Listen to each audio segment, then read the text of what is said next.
Assalamualaikum warahmatullahi wabarakatuh. Salam sejahtera. Jadi kita sudah masuk ke semester 2 ya. Nah, jadi kita lanjutkan materi kita yaitu tentang bab 3 kaidah pencacahan.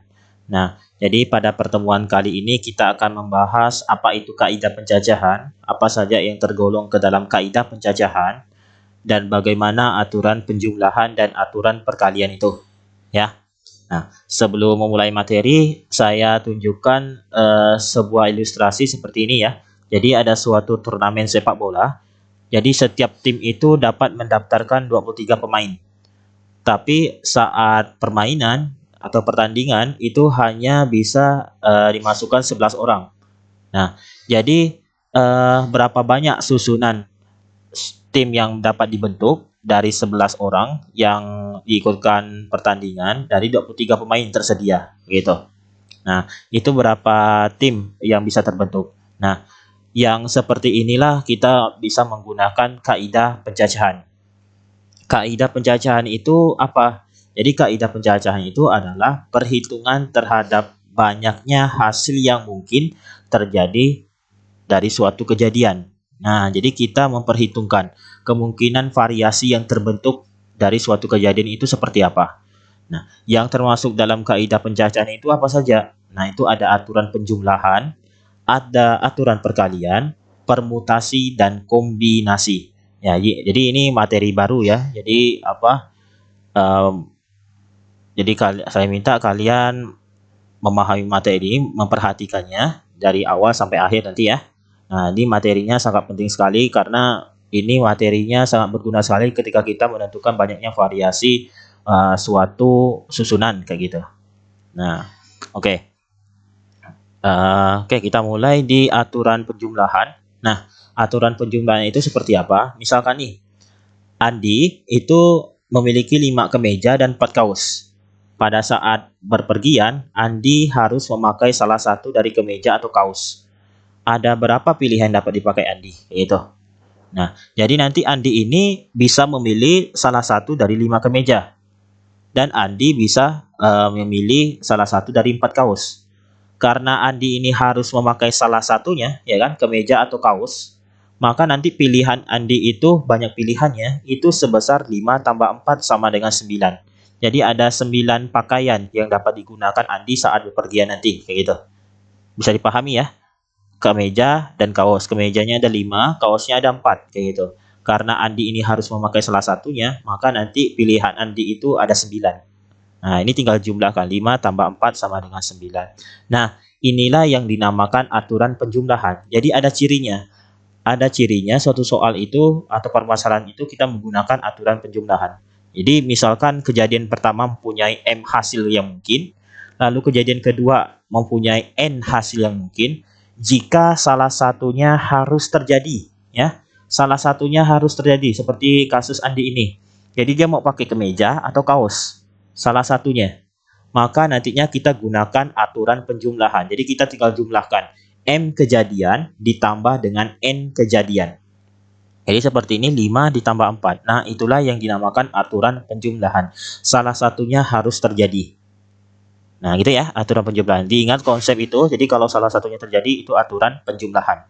Oke, bagaimana kalau seandainya kedua kejadian tersebut harus terjadi? Nah, itulah kita gunakan aturan perkalian. Nah, aturan perkalian itu seperti ini contohnya. Kalau Budi mempunyai 5 kemeja dan 4 celana. Pada saat bepergian, Budi harus memakai salah satu pasangan kemeja dan celana. Ya, jadi kemeja dan celana ini harus dikenakan Budi. Ada berapa pilihan yang dapat dipakai Budi? Gitu. Jadi karena Budi itu ada 5 kemeja dan celananya ada 4, maka nanti karena dipakai kedua-duanya, maka pilihan Budi itu adalah 5 dikali 4 sama dengan 20. Nah, jadi ada 20 variasi pakaian yang dapat digunakan Budi saat bepergian.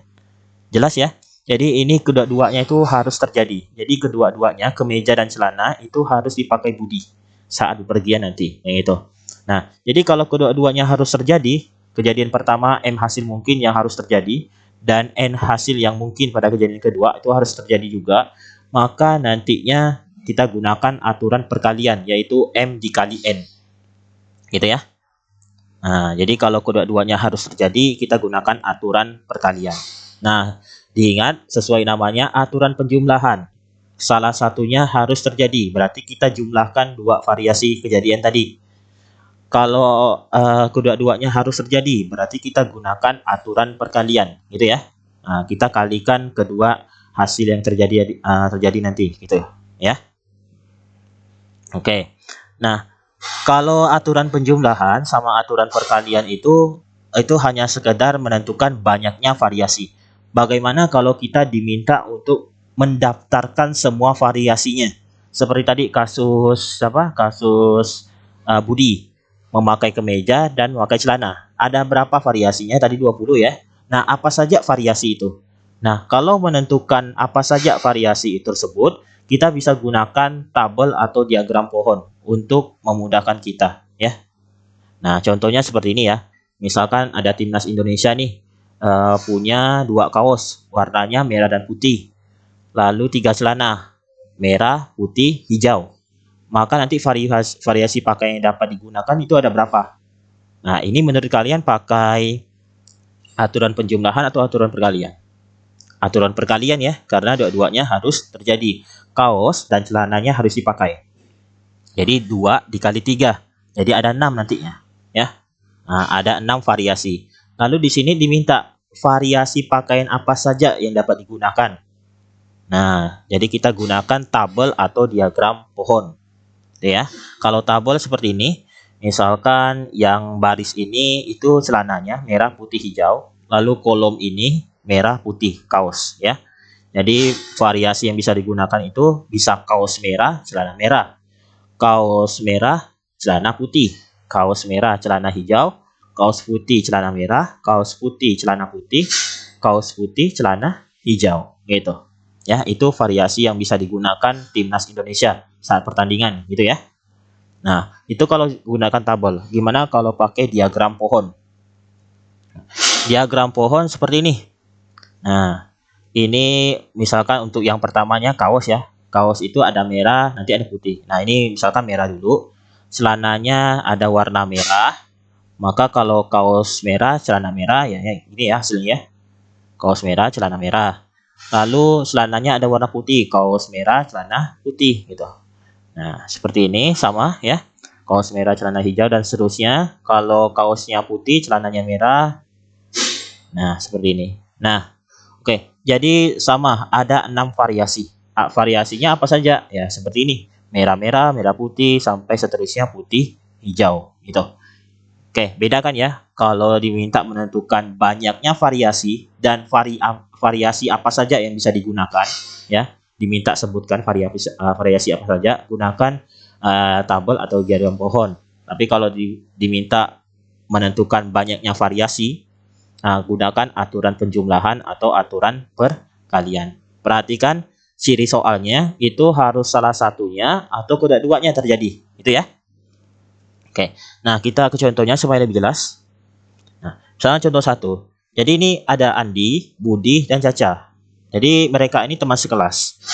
Rumah Budi nih di antara rumah Andi dan rumah Caca. Dari rumah Andi ke rumah Budi itu ada 3 jalan. Seperti ini, ada 3 jalan. Dari rumah Budi ke rumah Caca itu ada 5 jalan seperti ini. Nah, pertanyaan yang A, suatu hari Budi tidak masuk sekolah. Ia harus ke rumah Andi atau Caca untuk meminjam buku catatan. Berapa banyak jalan yang dapat dilalui Budi? Itu ya. Yang B, suatu hari Andi akan pergi ke rumah Caca, melewati rumah Budi. Berapa banyaknya variasi yang dapat dilalui Andi? Yang C, suatu hari Caca akan pergi ke rumah Andi, kemudian kembali lagi ke rumahnya melewati rumah Budi. Ya, berapa banyaknya variasi jalan yang dapat dilalui Caca jika pada saat pulang dia tidak melewati jalan yang sama? Nah, oke. Kita coba dulu yang A ya. Nah, ini Budinya tidak masuk sekolah. Dia harus minjam catatan ke rumah Andi atau ke rumah Caca. Nah, menurut kalian ini pakai aturan penjumlahan atau aturan perkalian? Ya. Ya, oke. Aturan penjumlahan ya. Nah, aturan penjumlahan. Kenapa aturan penjumlahan? Nah, Budi ini harus pergi ke salah satunya, gitu. Dia mau ke rumah Andi atau ke rumah Caca, jadi harus salah satunya. Nah, udah berarti itu pakai aturan penjumlahan. Jadi gini penyelesaiannya ya. Oke, dari rumah Andi ya. Dari rumah Andi ke rumah Budi. Nah, itu kan ada 3 jalan ya. Nah, dari rumah Budi ke rumah Caca. Nah, ini kan ada 5 jalan. Nah, pakai aturan penjumlahan sehingga banyaknya jalan yang dilalui oleh Budi gitu ya, itu sama dengan 3 ditambah 5 sama dengan 8 jalan gitu. Nah, udah selesai seperti itu. Bisa dipahami ya? Oke. Yang B, suatu hari Andi akan pergi ke rumah Caca, melewati rumah Budi. Berapa banyaknya variasi jalan yang dapat dilalui Andi? Nah, gini. Jadi Andi ini mau ke rumah Caca, pastinya melewati rumah Budi ya. Nah, banyaknya variasinya itu berapa? Nah, menurut kalian pakai aturan penjumlahan atau aturan perkalian? Oke, aturan perkalian ya. Karena Andi ini kalau mau ke rumah Caca, udah pasti harus melewati rumah Budi. Dari rumah Budi ke rumah Caca, nah seperti ini. Jadi Andi ke rumah Budi ada 3 jalan, rumah Budi ke rumah Caca ada 5 jalan. Jadi kedua jalan ini harus dipilih Andi, gitu. Nah, jadi dari rumah Andi ke rumah Budi itu ada 3 jalan. Nah, dari rumah Budi ke rumah Caca ada 5 jalan. Nah, karena 3 jalan ini dan 5 jalan ini harus dilalui Andi ke rumah Caca untuk ke rumah Caca, maka ini kita gunakan aturan perkalian ya. Banyaknya variasi jalan yang dapat dilalui, nah, itu sama dengan 3 dikali 5 ya. Jadi sama dengan 15 jalan. Nah, seperti itu. Bisa dipahami ya? Oke. Nah, yang C sekarang. C itu suatu hari Caca akan pergi ke rumah Adi, kemudian kembali lagi ke rumahnya, melewati rumah Budi. Banyaknya variasi jalan yang dapat dilalui itu berapa? Nah, gini ya. Ini tadi rumah Adi ke rumah Budi 3 jalan ya. Dan ini hampir sama penyelesaiannya seperti rumah Adi ke rumah Caca, sama ya. Jadi gini, saya jelaskan satu. Jadi banyak variasi jalan yang dilalui. Nah, itu sama dengan dari rumah Caca ke rumah Budi. Ini kan Caca mau ke rumah Andi nih, lalu pulang lagi. Tapi rute saat pergi dan pulangnya itu tidak sama ya. Jadi Caca ke rumah Andi harus melewati 5 jalan dan 3 jalan ini ya. Kan harus kedua-duanya terjadi ya. Berarti kita gunakan aturan perkalian. Nah, dari rumah Caca ke rumah Budi itu ada 5 jalan. Berarti ini dikali dari rumah Budi ke rumah Andi 3 jalan gitu. Nah, gitu. Lalu Caca ini balik lagi ke rumahnya ya, tapi tidak melewati jalan yang sama. Nah, gini misalnya ya. Misalkan pada saat pergi ya. Pada saat pergi misalkan Caca itu melewati jalan yang ini. Oke. Misal lagi misalnya jalan yang ini. Nah, itu Caca ya. Caca saat pergi ke rumah Andi jalan yang pilih yang di silang merah ini. Oke. Nah, karena tidak melewati jalan yang sama, ya udah berarti jalan yang sudah dilalui ini tidak boleh kita pilih lagi. Nah, berarti saat Caca kembali lagi ke rumahnya, berarti Caca ke rumah Budi gitu, tersisa berapa jalan? Ada 2 jalan ya. Nah, kali 2. Terus dikali lagi. Rumah Budi ke rumah Caca, tersisa berapa jalan? Ada 4 gitu. Nah, gitu. Jadi sama dengan tinggal kalikan 5 kali 3 15 kali 2 30 kali 4 120. Gitu. 120 jalan. Nah, gimana, bisa dipahami ya? Nah, jadi kalau jalannya sudah dilewati tadi, itu tidak usah kita pilih lagi jalannya. Jadi kita kurangi. Awalnya ada 3 jalan, karena sudah dipakai satu jalannya, berarti sisa 2 gitu ya. Awalnya ada 5 jalan, karena sudah dipakai yang pertamanya tadi, nah, berarti sisa 4 jalan gitu. Bisa dipahami ya? Oke. Nah, seperti itu. Nah, kita lanjut ke contoh kedua. Contoh kedua itu seperti ini. Dari angka 0, 1, 2, 3, 4, 5, 6 akan dibentuk bilangan ribuan. Tentukan yang pertama banyaknya bilangan ribuan yang dapat dibentuk. Yang B, banyak bilangan ribuan yang terdiri atas angka-angka berbeda yang dapat dibentuk. Yang C, banyak bilangan ribuan ganjil yang terdiri atas angka-angka berbeda yang dapat dibentuk. Yang D, banyaknya bilangan ribuan yang nilainya lebih dari 3000. Oke. Nah, ini kita bisa gunakan aturan penjumlahan atau aturan perkalian ya. Gitu. Nah, misalkan kita cari dulu yang A. Jadi A ini banyak bilangan ribuan yang dapat dibentuk. Nah, bilangan ribuan itu ada berapa digit? Ada 4 ya. Nah, supaya mudah, ini kita coba buat kotak-kotak seperti ini. Ada 4 ya. Nah, ada 4 kotak-kotaknya. Nah, ini menandakan digit-digit bilangan ribuan itu. Berarti ini ribuan ya. Ribuan, ratusan, puluhan, satuan gitu. Nah, ini akan ditempati oleh angka-angka yang tersedia ini. Nah, kita tinjau dulu satu persatu. Pada digit ribuan, tempat ribuan ini, bisa diisi angka berapa saja? Dari angka 0 sampai 6. Bisa diisi angka 1 sampai 6. Ya. 0 tidak. Kenapa 0 tidak? Karena nanti kalau 0 masuk, kemungkinan nanti angka yang terbentuk itu adalah contohnya seperti ini. 0, 1, 2, 3. 0, 1, 2, 3 itu bukan bilangan ribuan. Ya. Bukan bilangan ribuan, bukan. Tapi itu bilangan ratusan. Ya. 0, 1, 2, 3 itu bukan bilangan ribuan. Oke. Berarti yang bisa isi di tempat ribuan ini hanya ada angka 1 sampai angka 6. Ada berapa angka? Ada 6 ya. Gitu. Nah, sekarang di tempat ratusan bisa diisi angka berapa saja? Nah, bisa diisi angka 0 sampai 7. Nah, 0 sekarang 0 sampai 6 ya. Sekarang 0 itu bisa masuk di sini. Ya, boleh. Karena tetap akan jadi angka ribuan nantinya. Nah, ada berapa angka 0 sampai 6? Nah, 0 sampai 6, 1, 2, 3, 4, 5, 6, 7. Ada 7. Nah, oke. Nah, puluhan bisa diisi angka berapa? 0 sampai 6 juga ya. Nah, jadi ada 7. Satuan juga bisa diisi angka 0 sampai 6. Jadi ada 7.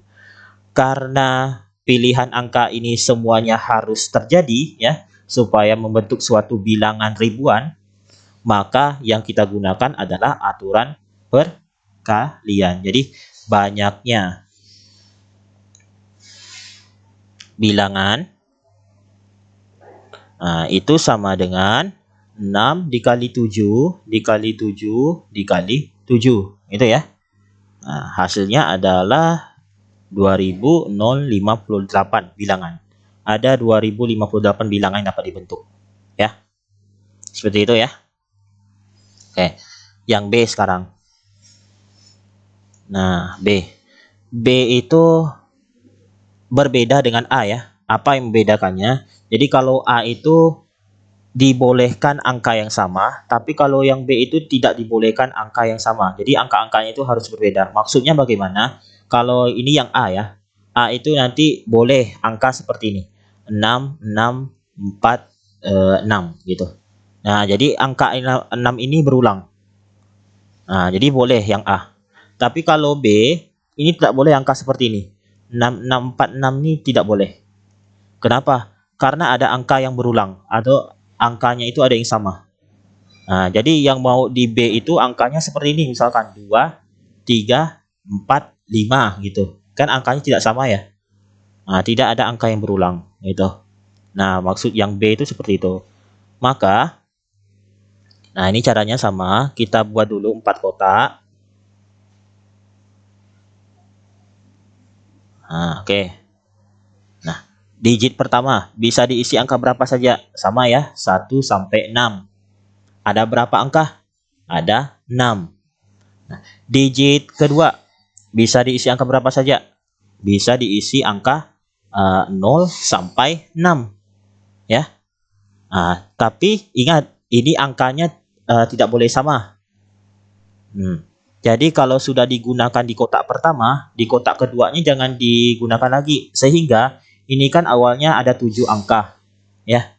Ada 7 angka dikurangi 1. Nah, dikurangi 1. Kenapa dikurangi 1? Karena sudah dipakai di kotak pertama. Sehingga ini jadinya 6 angka. Gitu ya. Nah, sekarang di kotak ketiga. Nah, misalnya saya lanjut di sini. Bisa diisi angka 0 sampai 6 juga. Ada 7 angka. Karena sudah digunakan di kotak pertama dan di kotak kedua, maka tersisa dikurangi 2 angka ya. Nah, dikurangi 2 angka. Tersisa 5 angka yang bisa digunakan. Nah, yang terakhir bisa diisi angka 0 sampai 6 juga, ada 7 angka. Tapi sudah dipakai di kotak pertama 2 dan 3, berarti dikurangi 3. Nah, berarti sisa berapa angka? Jadi sisa 4 angka. Gitu ya. Bisa dipahami ya? Nah, gitu.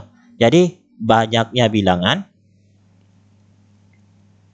Nah, banyaknya bilangan yang terbentuk itu adalah 6 dikali 6 kali 5 kali 4 gitu. Nah, oke. Jadi berapa nih? Ini 30, 120, jadi 720. Oke, sip. Jadi 720 bilangan. Nah, bisa dipahami ya maksudnya? Jadi yang B ini angka-angkanya itu tidak boleh ada yang sama. Sehingga kalau sudah digunakan di kotak pertama, jumlah angka yang tersedia itu harus dikurangi angka yang sudah digunakan gitu. Bisa dipahami ya? Oke. Yang C. Yang C itu apa tadi? Bilangan ribuan ganjil yang terdiri atas angka-angka berbeda yang dapat dibentuk. Nah, ini. Bilangan ribuan ganjil. Ribuan berarti sama ya. 4 kotak.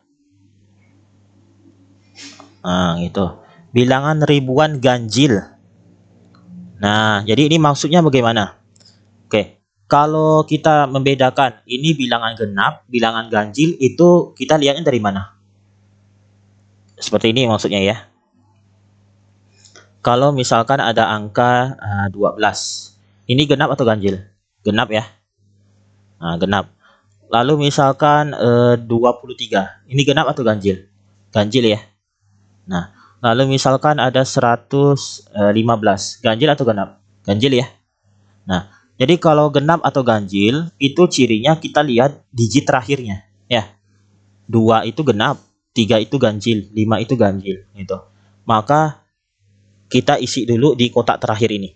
Ya, banyak bilangan ribuan ganjil, itu ada berapa? Nah, oke. Nah, kita isi angka terakhirnya, kita cari angka yang ganjil. Jadi 1, 3, 5 ya. 1, 3, 5 ini angka yang ganjil. Berarti ada 3 angka yang bisa diisi. Nah, 3 angka. Bisa diisi angka 1, 3, 5 gitu. Nah, sekarang yang kotak pertama. Lanjut lagi. Bisa diisi angka 1 sampai 6. Karena sudah digunakan di kotak keempat, ini kan awalnya ada 6 angka ya. Karena sudah digunakan di kotak keempat berarti dikurangi 1. Jadi tinggal 5. Gitu. Ya. Nah, lalu yang ini bisa diisi angka 0 sampai 6. Ada 7 angka.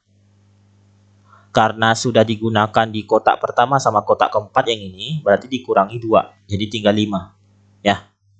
Oke. Nah, lalu yang terakhir di sini bisa diisi angka 0 sampai 6 juga. Nah, ini 7 angka. Tapi dikurangi dengan kotak pertama, kotak kedua, sama kotak ketiga yang sudah dipakai 3 angka. Nah, berarti tinggal 4 angka. Jadi banyak bilangannya. Nah, banyak bilangannya itu adalah 5 kali 5 kali 4 kali 3. Jadi 25, 100 adalah 300. Nah, gitu ya. Oke. Seperti itu. Bisa dipahami ya. Oke, yang D sekarang terakhir. Nah, banyak bilangan ribuan yang nilainya lebih dari 3000. Nah, ini tidak disebutkan angkanya harus berbeda. Berarti ini angkanya boleh sama ya. Tapi ini nilainya harus lebih dari 3000. Nah, oke. Sama ini maksudnya.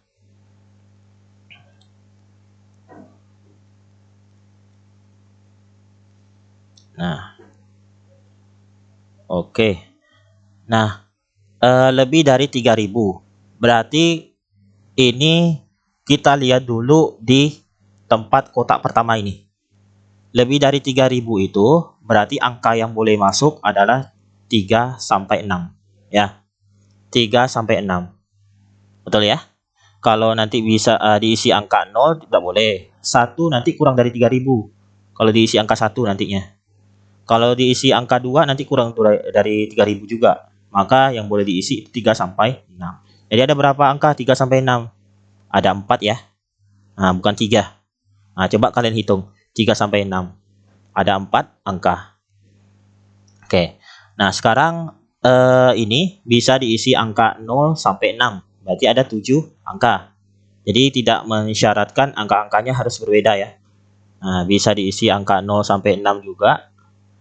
Jadi ada 7, 0 sampai 6 juga. Jadi ada 7. Nah, jadi banyak bilangannya. Nah, itu adalah 4 dikali 7 dikali 7 dikali 7. Jadi itu sama dengan 1372. Oke.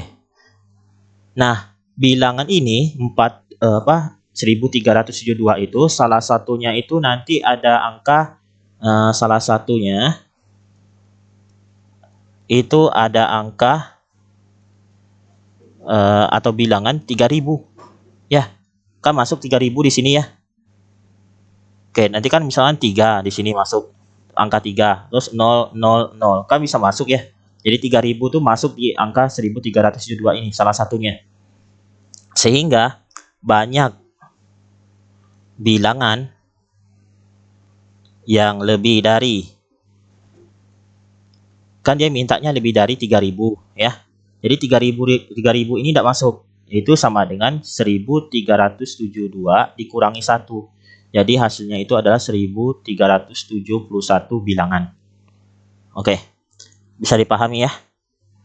Nah, jadi hati-hati soal seperti ini. Jadi ini udah benar kalian menentukan banyak bilangannya itu ada 1302, tapi ingat angka 3000 ini salah satunya termasuk di sini di 1302. Maka kita kurangi 1 jadi 1371. Oke, gitu ya. Nah, oke. Sekarang contoh ketiga. Contoh ketiga ini diketahui ada dua kelompok nih, dua kelompok anak. Jadi masing-masing kelompok anak ini harus mengirimkan satu orang ya. Jadi dua kelompok harus mengirimkan masing-masing satu orang. Berarti yang jumlah yang dikirim berapa? 2 ya. Nah, kelompok pertama terdiri atas 5 laki-laki, 7 perempuan.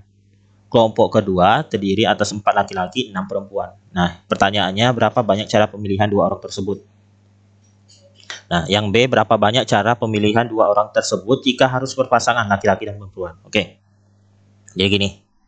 Tetap konsepnya gunakan aturan penjumlahan atau aturan perkalian. Oke. Yang A, berapa banyak cara pemilihan dua orang tersebut?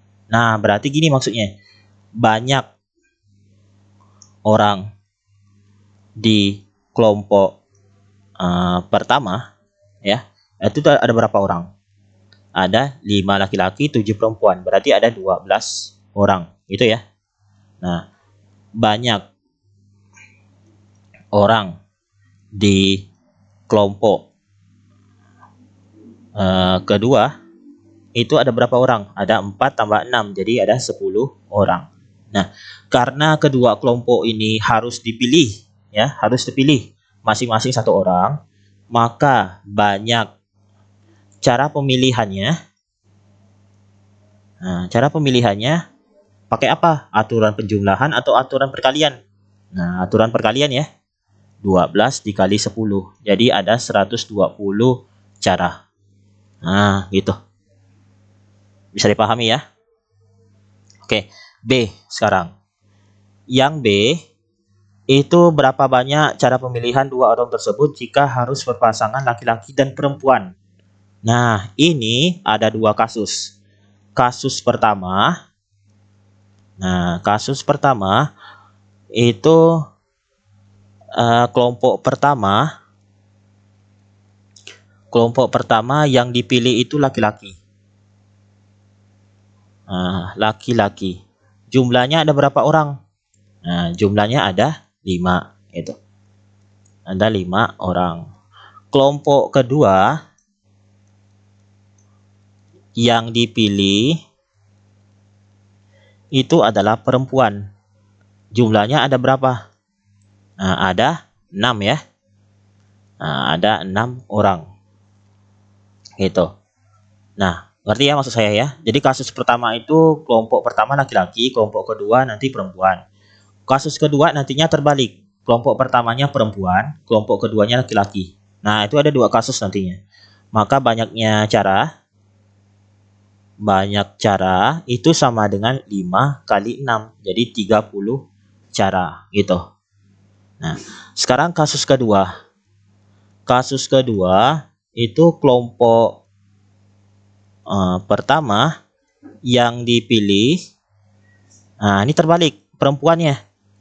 Nah, perempuannya ada berapa? Ada 7. Nah, ada 7 orang. Nah, kelompok kedua yang dipilih itu adalah laki-laki. Nah, ada berapa? Ada 4 gitu. Ada 4 orang. Nah, berarti banyak cara. Nah, itu sama dengan 7 dikali 4 sama dengan 28 cara. Nah, gitu. Jadi, karena kasus 1 dan kasus 2 ini salah satunya terjadi, maka banyak cara memilih pasangan laki-laki dan perempuan. Nah, ini sama dengan kasus 1 dan kasus 2 itu salah satunya harus terjadi ya. Nah, jangan kalian buat ini dua-duanya harus terjadi. Nah, itu buang-buang waktu gitu ya. Jadi kasus pertama kalau udah dipilih ya udah kasus pertama. Kalau kasus kedua dipilih ya udah kasus kedua gitu. Nah, karena salah satunya harus terjadi, berarti ini kita gunakan aturan penjumlahan. Berarti 30 ditambah 28. Jadi 58 cara gitu. Ya. Jadi yang B ini gabungan antara aturan perkalian sama aturan penjumlahan. Nah, oke, itu ya. Tetap diingat konsepnya. Aturan penjumlahan salah satunya terjadi. Aturan perkalian kedua-duanya harus terjadi. Gitu. Oke, gitu ya. Nah, cukup dulu sampai materi ini. Nanti kita lanjutkan ke materi permutasi dan kombinasi. Oke, Assalamualaikum warahmatullahi wabarakatuh. Salam sejahtera.